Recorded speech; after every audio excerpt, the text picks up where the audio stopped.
Hey guys, Metallic here. In this episode, I find a zombie spawner and turn it into an XP farm.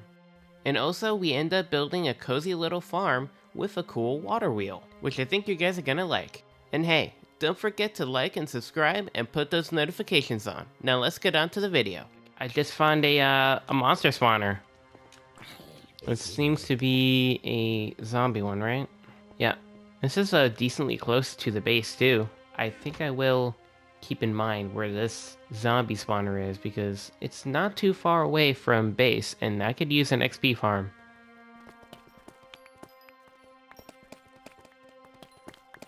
So yeah guys, I did a lot of off-camera mining because I wanted to get to level 30, which I did, and I ended up re-rolling on my pants and got protection 4. And as you saw in one of those clips, I think you know what we're going to be doing today.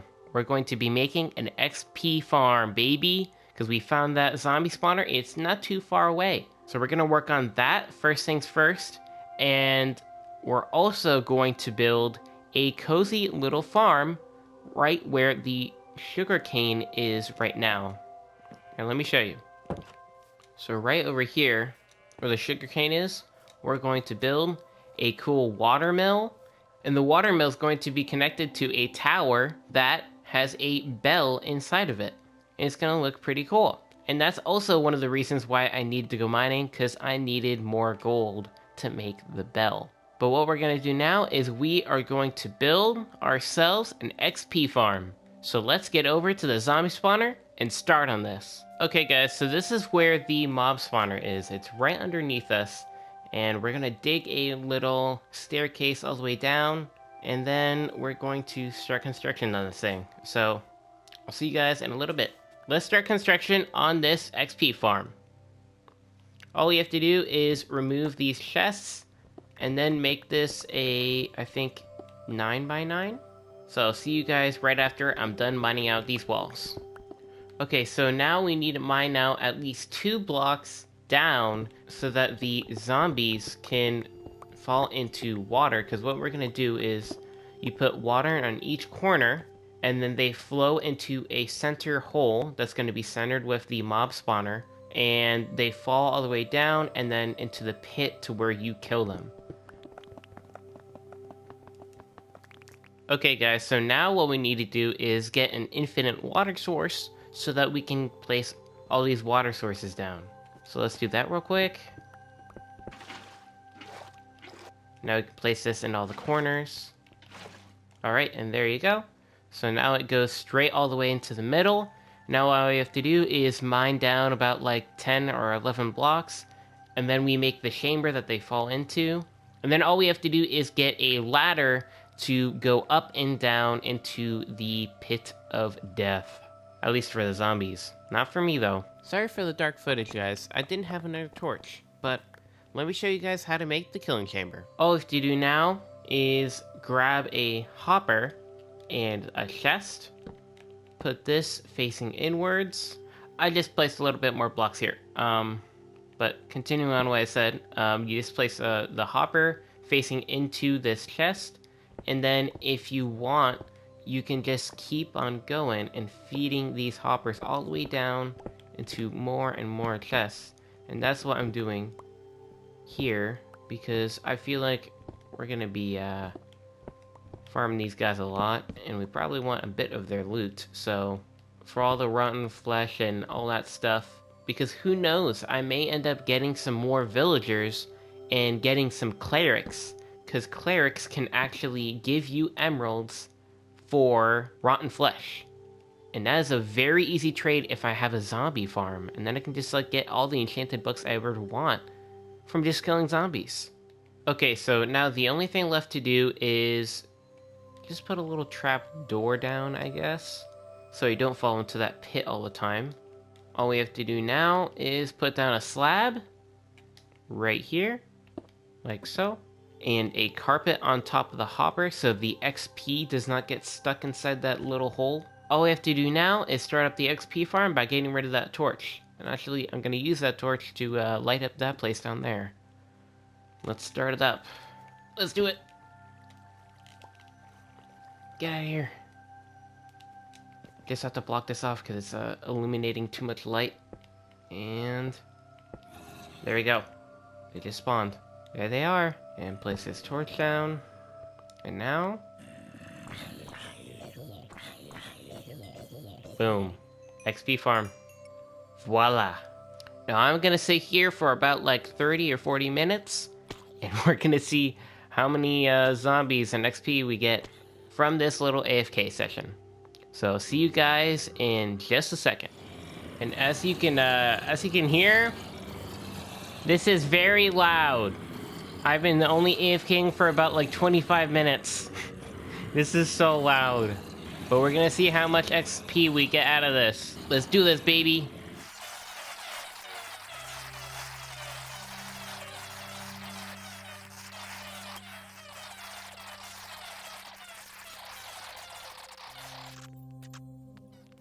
And well, we got to level 30 and we completely healed up our sword. So yeah, that was a lot of XP. Now let's see what we got down here in the chest. Oh my god. I have no idea how this trapdoor got in here. I guess I may have gotten into one of the hoppers, but a decent amount of armor, a few carrots, and 2 stacks. Over 2 stacks of rotten flesh. That's insane. And we even got 2 iron ingots from that. That's pretty lucky. I mean, granted, we did kill like 1,000 zombies, so, you know. Let's see if we can get to at least level 31. There we go. Alright guys, I think we're gonna head back to home, and we're going to enchant our chest plate. So what I ended up doing was making 2 chest plates and just combined the 2 so that I got guarantee Unbreaking 3. But here's the thing. I may have gotten Blast Protection 4, which is awesome, but it already had Unbreaking 3 on it. So there was no point in even doing this. So I just ended up putting the old one away. Okay guys, so now that we're done all that business with the XP farm and enchanting our chest plate and everything, I think we're finally going to start on building this cozy little farm area. So let's get started. So what you see me doing here is digging out a whole entire river that's going to connect to the sugarcane farm. And don't worry guys, I'll do the details of this river in a later episode, but just not right now. Okay guys, so I finished the river that goes all the way across here, connecting to the other river. Now obviously it's not so polished and all that, but I will get to that a little bit later. We'll polish it and, you know, add a few details, but I do want to make a little bridge that connects a little pathway to the villager trading hall so that we can get to there easier. So let's do that real quick. Then we will start on the tower and water wheel that will be going right behind me. So let's get started.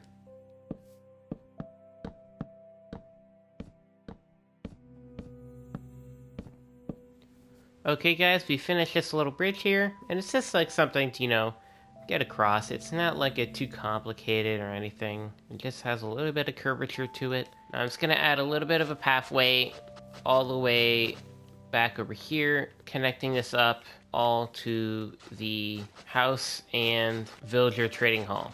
Okay guys, and we got done the little pathway up to the villager trading hall, and now that's all done, let's start on making this tower and watermill. Let's do this.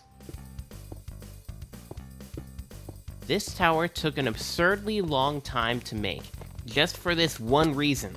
I just kept on having to go back and forth in between the caves and getting more tough because I ran out a bunch of times. One thing you're gonna notice about the tower is that there's not too much shape in it, and it's because, well, I just wanted a simple design, and I knew that I was going to add a few details around it, like this wooden platform that wraps halfway around the tower. And obviously the watermill that will be put right in the front of the tower.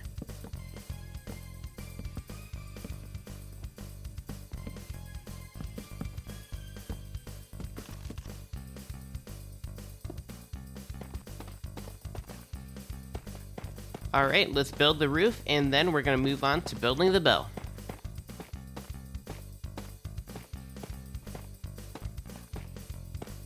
And like I said before, this is why I needed to go caving, because it costs like 20 gold blocks to build the bell. Okay guys, so as you can see, we finally finished the tower that the windmill will be connected to. Yeah, I'm pretty sure that's called a water wheel, not a windmill. Stupid. And it has a really cool little bell. Well, not little, I guess a medium-sized bell inside the tower. You have a little wooden platform that goes all the way to the top. And here is the bell up close. It looks pretty cool. I have yellow glass panes surrounding the rim of the bell so that it creates that little bit of shape to it. So I think I got the bell shape just right. All we need to do now is focus our attention down here and make the watermill. And I think you guys are gonna really like it. So let's get to it.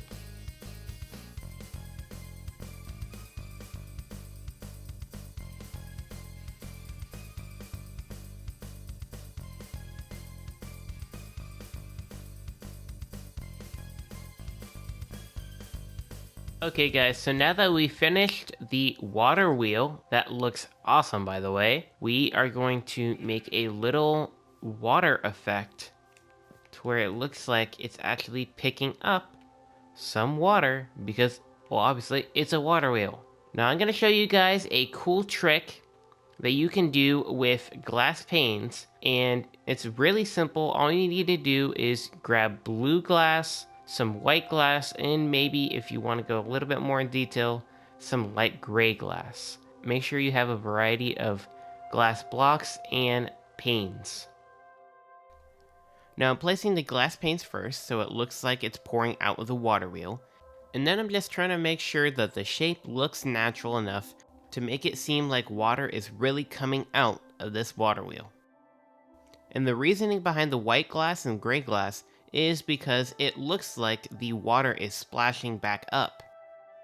And also I'm replacing that stair with a full block so that the glass pane could connect and make the natural shape that I wanted.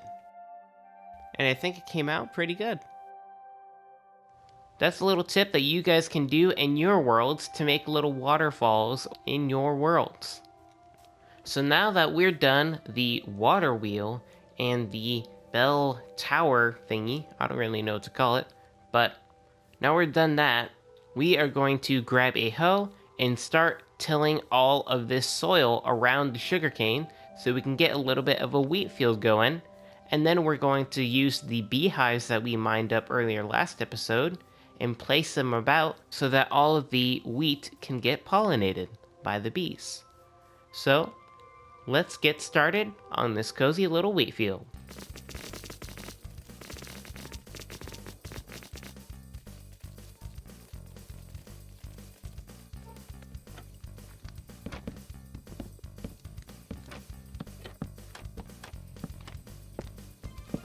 Alright, and as you can see, we have finished the wheat field and put down all the beehives around it so that they pollinate the field with their pollen, and then they will make it grow faster.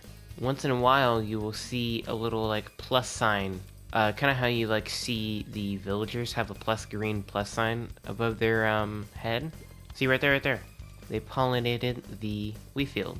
So it's another way to make your crops grow faster without having to use bone meal. One thing I wanted to do before we end this episode is finish off the XP farm because I realized it doesn't look too well and it just looked like I hollowed out the area and didn't do anything to make it look fancy. So I'm going to breed up a villager from the villager hall and get him all the way over to the zombie spawner and make him a clerk if I can find a brewing stand somewhere in the village. And then we are going to have almost infinite emeralds because they trade rotten flesh for emeralds. And that's another easy way for me to get easy emeralds so I can get all the enchantment books I need. Okay guys, so now we're at the villager trading hall and we're going to breed up just one villager so that we can get this guy over to the zombie spawner. So what I was saying earlier about breeding up the villagers, well, it didn't work. I don't know why, but I think it's something to do with them already having trades or something like that. But I can't get them to breed. So we're gonna have to scrap the whole entire villager plan of bringing him all the way over here and just finish off the XP farm and just make it look a little bit better. Now let's head down here. Now my idea was to mine out some of this, first of all. And take tinted glass and put it in here so you can see them spawning and drop down into the hole.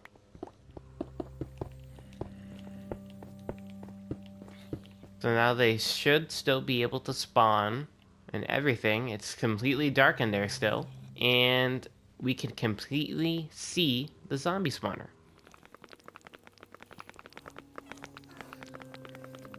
Alright, so now I put the tinted glass all around the bend here. And it looks pretty awesome. And yeah. Oh, wait. I forgot something. But I forgot one thing. To bring the wood. So I'm going to go back to the house and pick that up so that we can finish off this XP farm. Okay, now we got the wood, so let's head back and finish this XP farm. Okay, so now that we're here, I'm going to make this place look like it's a part of the dungeon. So you know how the style is like all mossy and, you know, worn down like that. I'm going to have a few, you know, spots where it's like